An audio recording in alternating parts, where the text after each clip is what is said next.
छत्रपती राजर्षी शाहू महाराज 150वी जयंती।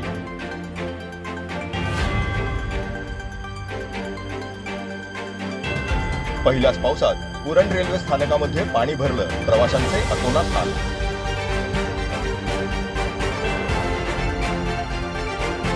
घरावर वीज पडून भीषण आग, घरातील सर्व वस्तूंचं नुकसान।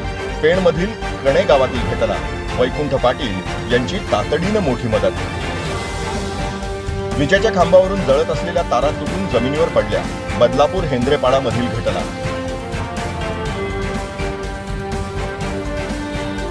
श्रीमंत दगडूशेठ गणपतींचरणी माऊलींचे अश्व नतमस्तक, भाविकांची अश्वांचं दर्शन घेण्यासाठी मोठी गर्दी।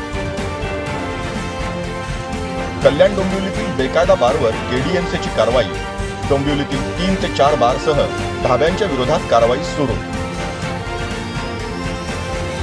भाजपचा डीएनए ओबीसी असेल तर देवेंद्र फडणवीस यांनी समोर येऊन सांगावं, लक्ष्मण हाके यांचा फडणवीसांना सल्ला। कोंडेश्वर धबधब्यात बुडून 22 वर्षीय तरुणाचा मृत्यू, पाण्याचा आणि कोंडीचा अंदाज न आल्यानं अनुप मिश्रा याचा बुडून मृत्यू। सलग तिसऱ्या दिवशी रेस्टॉरंट बारच्या अतिक्रमणांवर पालिकेचा हातोडा, अंमली पदार्थांचं सेवन होत असल्याचा व्हिडिओ व्हायरल झाल्यानंतर कारवाईला वेग। आषाढी वारीसाठी पारंपरिक वाद्यातील टाळ, वीणा, चिपळींसह भजनी साहित्यांची दुकानं सज्ज।